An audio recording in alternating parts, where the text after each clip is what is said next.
All right, let's get into it. Episode 2 of Megan's Netflix show, With Love, Megan. I spent the first half my day watching this show and had my whole day ruined. My whole weekend, actually. So, yeah, you're welcome. Joking. So, grab your wine or your tea or whatever that will help you push through this pile of turd because it was a very tough watch for me, and you will see why once we start. I know I said I was going to drink wine with you guys, but I just had my fillers done recently, so no alcohol for 24 hours. The episode starts off with Megan running around the kitchen saying, "Oh my gosh, I had to wake up so early this morning because I have to make breakfast for my friend Mindy. I need to feed her." And I'm just thinking, hey, hold on a minute. In the last episode, when your friend came over, you gave him nothing but carrots. And then you made him cook, and then you made him cook his own meal. But Megan's running around as if, oh, I need a coffee. I need this. I woke up so early this morning. And I'm looking outside like, girl, that looks like it's 10 a.m. She made it sound as if she got up and started cooking at the break of dawn. And clearly, it doesn't seem that early. I thought you're used to waking up early and cooking breakfast for the kids. Megan talks about how she wants to give tips to Mindy about how to make things special for the little ones. Mindy's kids have names, Also, why does she keep calling children the little ones? She makes it sound as if children are like little minions or gremlins who are just running around the house. Just call them children. She fries up some bacon, she cuts some vegetables, cracks some eggs, and she's trying to make a frittata. And then the way that she's holding that onion though is absolutely diabolical. I had to put it in. It's on par with, Kendall Jenner when she was holding the cucumber and trying to cut it. I've seen better chopping skills from toddlers who use toy knives to cut fake vegetables. She adds cherry tomatoes into the oven and then voila, the finished product. Well, fuck me, those tomatoes certainly seen better days, eh? No joke. So Mindy finally arrives, then Megan pulls out 2 little dishes from the fridge and says, "I made parfait," which is basically just her fruit preserve and then yogurt on top. And she topped that up with some berries. That's it. But she makes it out as if she created the best thing since sliced bread. And then Mindy does that Oprah impression of, "What?" And just a heads up, that's what you'll hear a lot from Mindy throughout the rest of the episode. You know what they should have done? They should have just had a voice snippet of Mindy saying, "What?" And every time Megan says something, they'll just press that button instead of actually having Mindy there, because it's not like her presence made a difference. Mindy brings in the jam situation, when Megan sent 50 jams to her friends. And then Mindy asked, "Oh, was there a ranking system? Like how I was number this? Did it mean that I was lower or high? Does it mean I'm not important?" And then Megan goes, "Oh, I didn't really even think about that." But people just got so upset.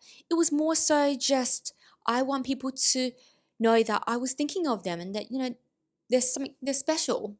Something in those lines. Why did Megan actually even need to put a numbering system on her jam? She didn't really need to put it, but I think she did it to get people talking about her jam, because when people see the numbering system, they think, "Oh, who got that number? Who got that number? Who's got number 50? Who's got number 1? And it worked because we all talked about it, right? But then she said, "Oh, people just got so offended." And so this whole episode, for me, felt like she was just using this time to clap back at people, to address certain things that she's seen or read online, because none of the conversations between her and Mindy seem authentic. When I haven't seen my friend in a while, we just talk crap.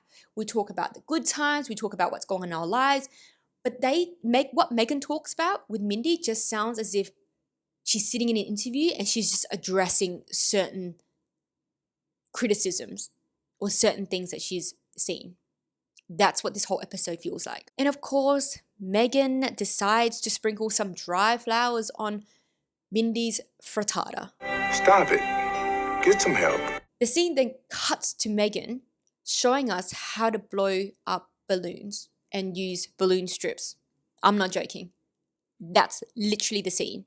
She shows us that there's a balloon machine that blows up balloons because when she first did it, she had to do it manually and her cheeks were hurting a lot. I'm sorry, aren't you experienced at using your cheeks? Just saying. But this whole segment was just a montage of her playing with the balloon machine. And then she tells us, well, this is a balloon strip. And then you slide the balloon tip into that hole and it holds the balloon. Well, bravo, Meghan. I never would have guessed. I felt like I've lost brain cells just watching this. Meghan then shows Mindy how to make shaped sandwiches. And she forgot to peel the cucumbers too. Way to waste a shitload of bread, Meghan. There's so much wastage going on here. I guess I can't relate because I'm not rich enough. I don't know. Maybe it's a rich people thing. And then this just got me thinking, who is this show even supposed to be for? Who's it directed at? Because it's not the everyday mum, because she's working, she doesn't have money to waste, doesn't have food to waste, doesn't have time to waste. So who's this show for? Is it for the super elite who are super rich?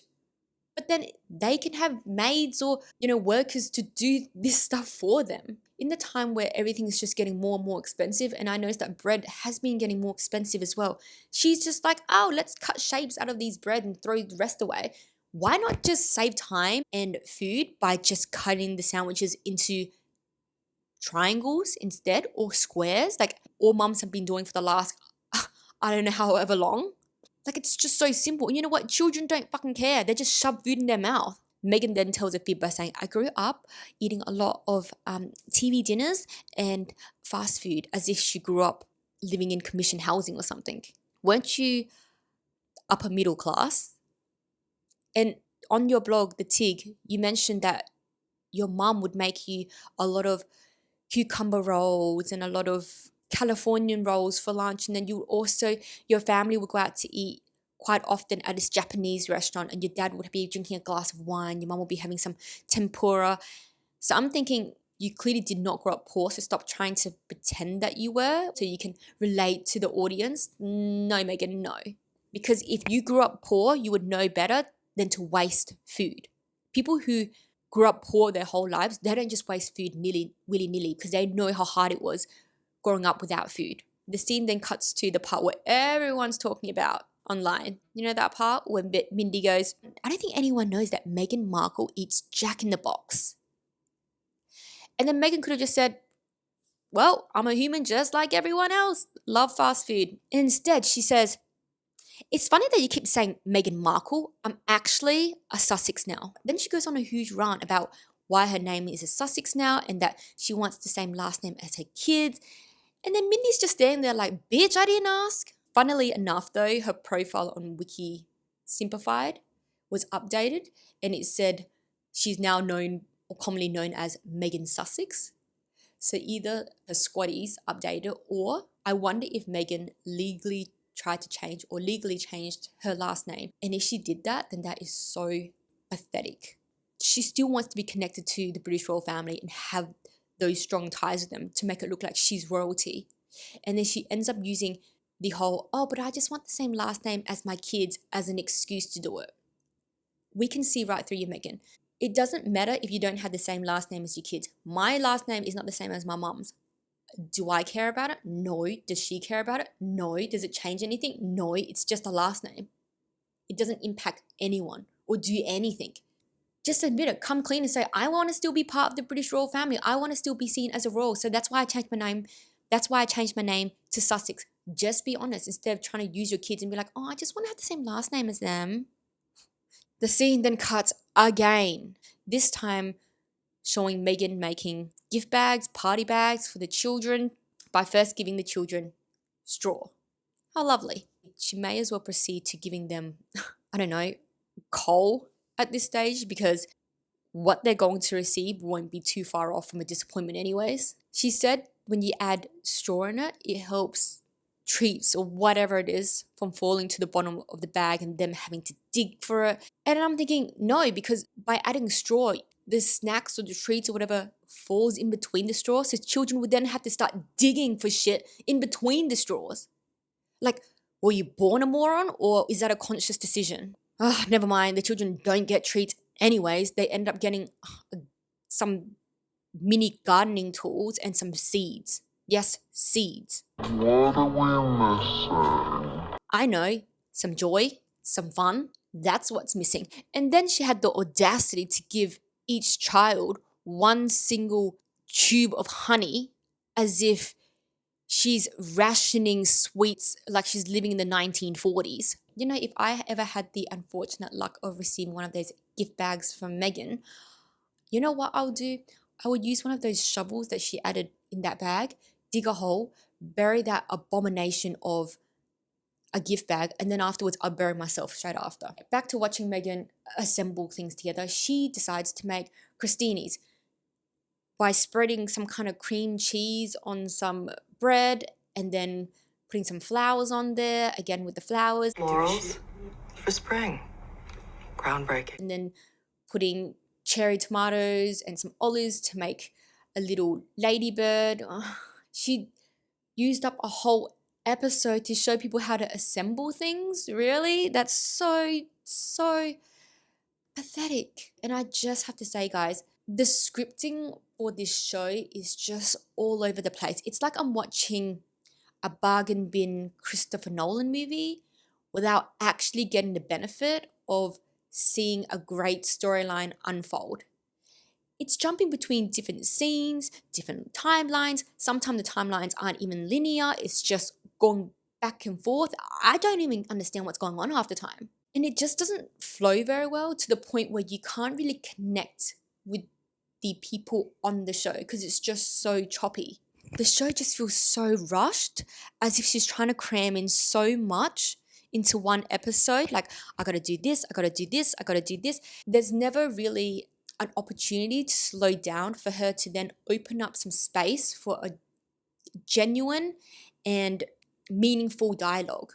Honestly, it's just very much kitchen counter talk where there's just a bit of this, a bit of that. She doesn't really go deep because there's never really a moment for it. And it doesn't really help that the whole aesthetic is just so sterile, so staged. It doesn't feel cozy. The coloring is just too bright, too white. They need more warmer lighting. I just wish that she shot the episode later on in the day, in the evening, where the sun starts setting, and then you get the warmth of the sun, the warm tones, and that creates like a cozy effect. And then I wish that she then took a moment from doing whatever she needed to do, from cooking, from blowing up balloons, but have that moment to then sit down, talk to her guest, have a glass of wine and just unwind. Instead of just trying to go, let's go, keep going. I just wish there was some kind of storytelling to draw the audience in. And I know it's just a cooking show. You can always incorporate some form of storytelling into any video. And whether you guys know or not, a lot of successful YouTubers actually incorporate the art of storytelling into their videos. And I think Meghan should have done something like that for her show.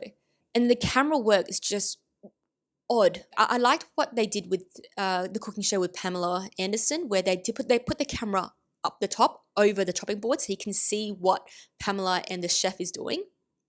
Whereas with this, sometimes I feel that the cameraman is just holding the camera and just doing parkour in the kitchen, doing whoa, like the whole camera movement is just like shaking, they're just like moving all over the place. And then there are scenes where they're just right up in Meghan's face, and I was thinking maybe it's because the camera is set up right where the fridge is. So every time Meghan walks past, you just get a zoomed in video of Meghan's face. And I'm just like, whoa, I didn't want to see that.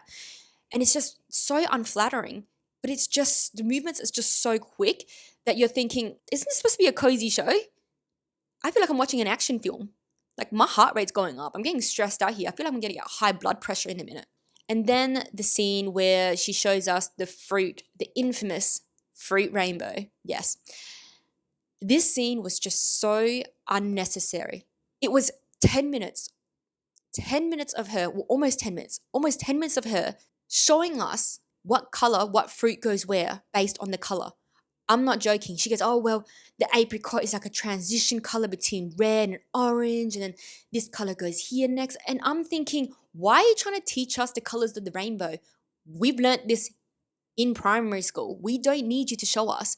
What you could have done was just take the whole platter that's already been made previously, take it out of the fridge, show it to Mindy and say, look what I've done earlier. And then you show it to the audience as well.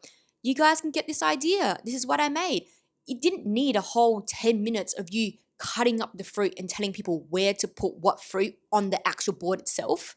Again, things could have been taken out for her to sit down, have that moment where she could just unwind with the guest rather than her fluffing about, wasting her time with little silly things. Finally, the episode ends with Meghan and Mindy entering this little garden house thing, I guess, where everything is set up to like a little tea party. And they sat there, they drank some bubbles, and they started talking. Talking about what? I don't know, because I can't remember. The conversation was that uninteresting that it just went in one ear, then out the other ear for me. I don't remember shite. And then Mindy goes, I learned so much today. Well, thank fuck for you, because I didn't learn anything. If anything, I wish I could do a factory reset on my brain. And then the show ends there. Look, I'm sorry guys, but I don't think I can go through another episode of this. Like, I cannot be that sacrificial lamb anymore. I just can't. Like, isn't that so sad? I only made it through episode 2 and I'm already struggling. Meghan's show could be used as some kind of torturing method to get information out of people. 100% it'll work. This whole time while I was watching this show, I'm like, is this a lifestyle show? I don't know. It's more like a self-preservation exercise, as in how long can you sit through this before ending the show, before you end your own life? Like, it's so bad. Anyways, that's it. If you really, really want episode 3, then I might do it, but please don't make me. Anyways, bye.